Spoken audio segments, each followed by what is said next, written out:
Hey guys, I got two GTX 970s here, and I'm going to do a comparison of both of them. The card that I first had was the Asus GTX 970 Strix Edition. It's got the silent fan support, 0 decibels, and it's a pretty good card, but the cooling has been what's been disappointing. You know, this comes factory overclocked, and basically, the temperatures range from 70 to 80 Celsius. Typically, if you're playing like The Witcher 3 or something, or Shadows of Mordor, you're going to see like 80 Celsius the whole time, and that's not overclocked. So that kind of that's a downside, because when you think of overclocking, you're like, well, okay, if I overclock this card, it's going to be what? It's going to be 85, 90 C or something like that, the more you keep pushing it. So, for me, the cooling solution just wasn't there, because out of the box, it's like, well, I mean, what can you do? It's already as hot as it can really be, So yeah, I mean, that's the issue with that. So I've looked around at various types of 970s that are out there, and obviously there's like the G1, and Zotac has a couple of great cooling solutions, and I was heavily considering the Zotac. Originally I wanted to get Zotac, but I was trying to buy the 970s when everybody was trying to get them, and they were just out of stock, and you just had to hope you find one.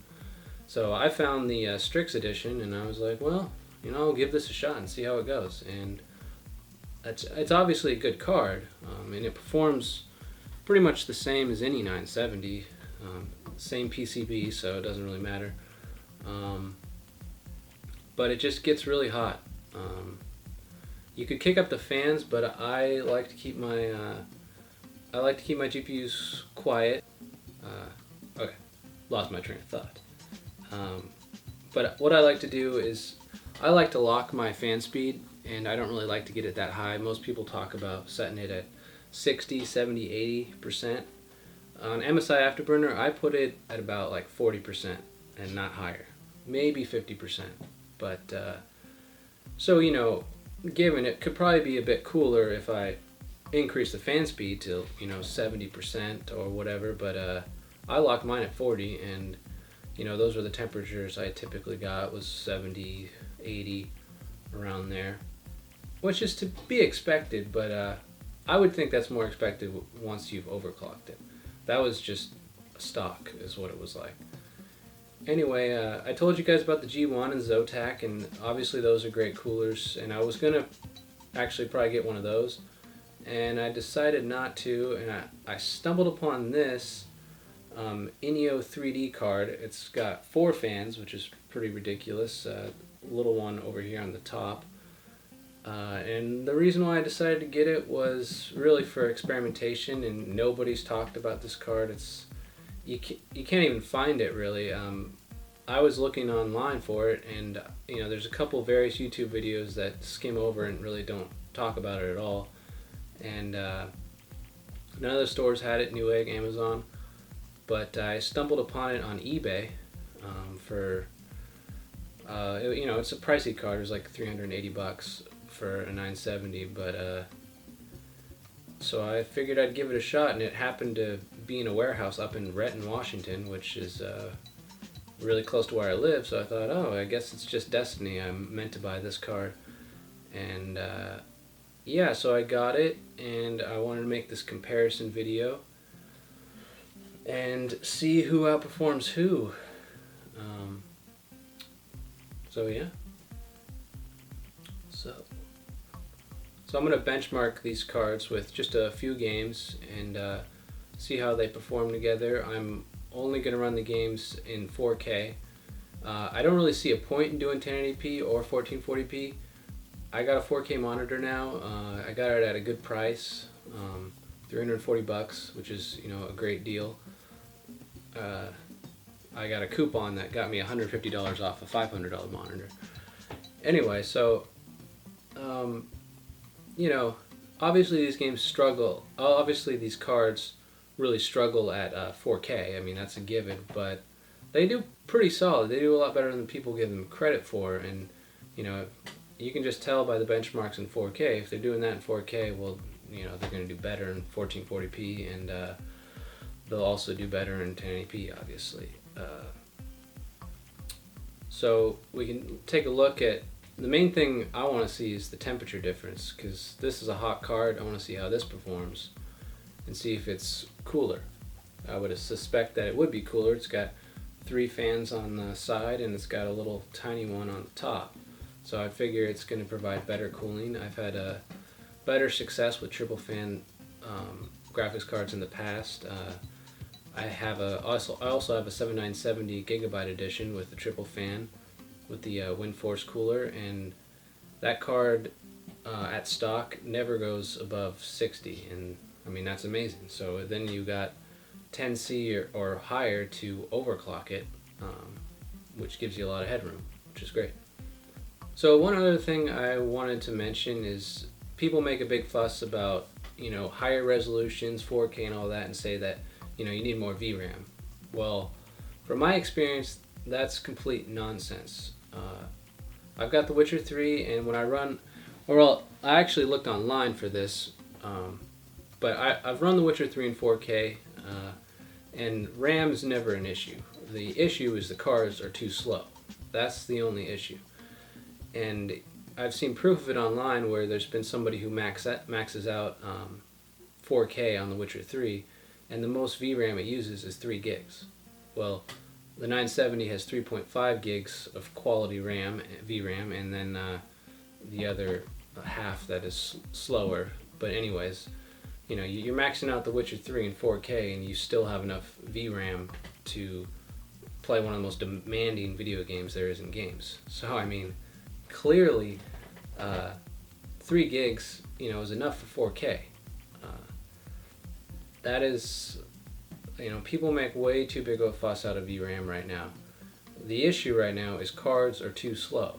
Even that 980 Ti is too slow of a card for, you know, 60 FPS and higher 4K gaming by itself. And people should have known this. I mean, what is it? 5760 by 1080 iAffinity setup display. People have been running that for years, maxing out games with 2 cards. But you know, if you're in Crossfire LSI, you can only use the VRAM on 1 card, which was typically like 2 gigs, and so people are getting 60 FPS at a 5760 by 1080 game. So I mean, come on, VRAM's not the issue. It's the cards; they're too slow. So let's see how these cards perform. I wanted to let you guys know that both cards are at stock speed. The Inno 3D is actually clocked higher, and I also want to let you guys know that I'm capturing all of this footage at 1080p, but the benchmark results are from when I'm actually running the games at 4K. Except for Dark Souls 2 and Crysis 3 are being ran at 4K but captured at 1080p.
took a look at the benchmarks, and you know, FPS wise, it's pretty much the same. I mean, it's the same damn card. It's the 970, but where this wins is the temperature.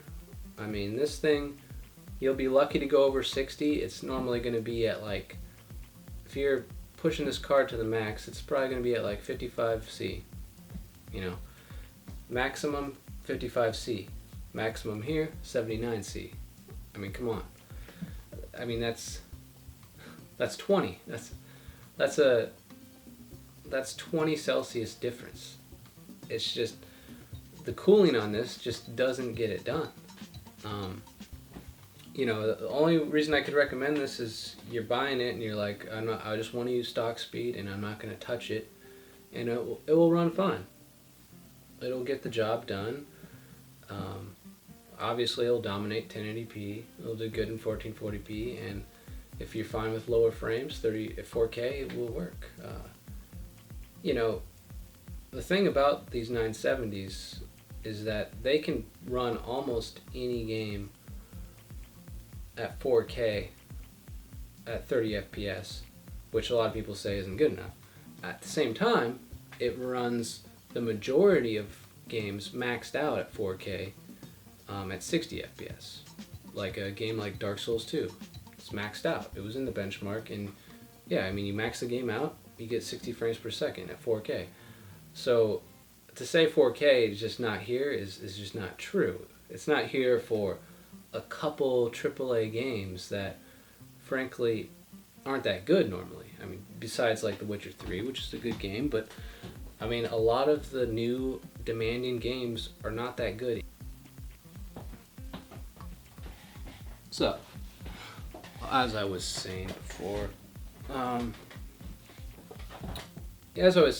you know, part of this video is comparing these two 970s, and part of it is me going, you know, hey guys, 4K is an option. It really is. If you're willing to spend a little extra money on a monitor, it's an option, and it's more appealing than 1440p because 1440p is a lower resolution, and we're probably 4K that's what they're trying to make the new standard, to be 4K. So 1440p is never going to be a standard. It's not going to be what 1080p is. 4K might not be that, but it could be. And with monitors around $500, and if you're lucky like me, you get one for like $340. And then you look at the 1440p monitors, and they're ranging from still like 200 plus at least. Typically, you're paying $300-400 for a 1440p monitor. It's like, I don't know if it's worth spending almost the same price for a 1440p monitor versus a 4K monitor. It's like, I would much rather have a 4K monitor. It's a higher resolution. It's just, you know, if I'm gonna pay the same amount of money, I want to pay for something that's better, and 4K is better than 1440p. It doesn't matter whether our cards can run 4K or 1440p. What matters is you know, what are you getting for how much you're paying? 1440p monitors right now are overpriced. Even 1080p monitors are overpriced technically, but you know, I would either go 1080p or I go 4K. That's my opinion. And I'm not too fussy about frames per second. I mean, 30, I mean, yeah, you can kind of notice it, but once you get around 40, 50, it's, you know, it's practically 60 FPS, and so I would really go with that. And again, you know, GTX 970, you know, an R9 290, those cards are gonna bang out most games at 4K with maybe a few settings down, 60 FPS, and there's just a few of the top of the line games that you won't be able to max out. I mean, you won't be able to get, there's a couple of games out there you won't be able to get 60 FPS. I don't think that's that big of a deal, but that's just me. And I already have a 1080p monitor, so, and I figure almost anybody watching these videos, anyone who games on the PC, that you got a 1080p monitor already, right? So what's the big deal? Like, if you're thinking about buying a monitor, well, I mean, come on, you know, it's silly. Um, so yeah, a lot of people tend to not buy. Obviously this isn't a common brand, so people kind of stay away from it. And I've often found that unheard of brands typically perform just as good. Zotac got a lot of slack, and people were just acting like, "Who's Zotac? No, don't get Zotac. Get Asus, get Gigabyte. They're better cards, but they're a better manufacturer. They're safer to buy from." But that's not really true. Well, it is what it is. But I mean. Um,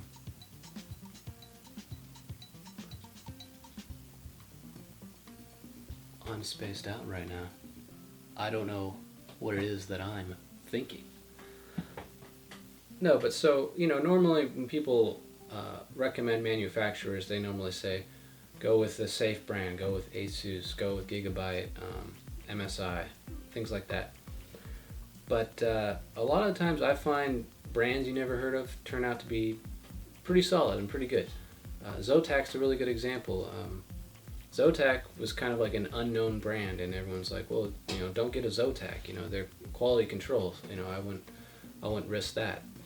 And now, after a year or so, it's like, oh, Zotac's a high quality brand, and yeah, you want to buy from Zotac. So I took the risk here, and so far, it looks like the risk has paid off. Like I said before, I mean, this cooling solution is just way better. Which, so if you're going to overclock, you got overclocking potential. And this has got two 6-pin power connectors, and that's got, looks like it's got one 4-pin power connector. So you can obviously get some more power out of this, better for overclocking. Noise-wise, the noise on this is really good. I'm not going to attack that. For me, I left the fans on even at idle. I just left it at 40%. I got case fans on. I figure most people have case fans on, so it's not as loud as my case fans, so I'm not going to hear it at 40% anyhow. This one is really fine. The thing that I don't end up liking is really this fourth fan. I could have done without this. So really, I mean, I guess recommendation wise, I'd probably say just get a Zotac or a G1. But it looks like you might be able to take this off too, so I'm considering trying to do that on my own time. But this little fan is just so tiny. When it spins, it's just really loud. It says it's supposed to be a, I don't know, like 52 millimeter silent fan, and not too silent. This fan is loud, and it makes sense. The smaller the fan gets, the louder it kind of gets when it's at the same speed. So yeah, but beyond that, these fans do great. And you can change the color. Right here, there's a little button here, and you can change the color of the LEDs. But not up there. Yeah. But yeah, so these guys are from Hong Kong, from China. And yeah, they're a strange company, I've looked at them, and it's like, they make a bunch of random computer parts and stuff, and for some reason they said, oh, well, let's go all out and make these crazy GTX 970 and 980 cards. And they only do the NVIDIA cards. But yeah, they did a hell of a job with these ones. Just an awesome heatsink, triple fan. I'm a huge fan of triple fans. Triple fans are just amazing. You just get such good cooling with them. Like I said before, with my Gigabyte 7970, which strangely enough, that's like the GeForce cards, not the GeForce, the WindForce coolers had a lot of quality control issues, apparently. People were always saying they were dead on arrival and not functioning properly, which has never been an issue for me. I've had a 7970, and I bought my friend an R9 280, which that card specifically got a lot of bad reviews, a lot of bad slack, and just saying it's not reliable and everything. And my friend has it, and he's had it for a year, and it runs awesome. It's just a better version of my 7970, so I can't say that's completely true. It runs pretty damn good. Gigabyte has been on their shit for a long time. And they all are. I mean, all the brands are good, so to me it's less about the brand name and kind of what sort of style were they going for. Not, well, both style and what, you know, dual fan or triple fan. Are they trying to do this like 0 decibel bullshit that makes no sense when you already have case fans? I mean, I can't remember on MSI Afterburner if you can set them to 0 decibel or not. For some cards are locked, like this one's actually locked. You can't lower it more than I think like 33%, which doesn't matter too much. It's only the annoying noise of this little fan, but it's still not that bad. I would still take this over that any day of the week because it's just going to give you better performance, so why not go with that? So yeah, this is my comparison video of these two cards, and you know, here you got a well-known brand, and I'm saying no, don't go with this. Go with something like this. It's an unheard of brand, but it packs a punch, and it's just kind of cooling solution. That's the whole point. You want something to cool your card. So unless you're doing water blocks or putting on your own custom thing, you want to pick out a good aftermarket cooler, and the iChill Inno 3D is one of the best coolers out there. So, and it probably is the coldest. So I mean, it probably has the highest potential in terms of cooling. If you don't care about noise at all, then this is the one to get for sure. And by the way, guys, here's the 4K monitor that I got for $340. It's originally $500, and I got this like coupon thing that came with another Upstar TV that I got. So yeah, if you guys are interested, I can make a little video on that. It's been a solid monitor, and that's my 1080p monitor from Asus, which has been awesome. It's a great monitor, IPS. So yeah, all right. See you later, guys.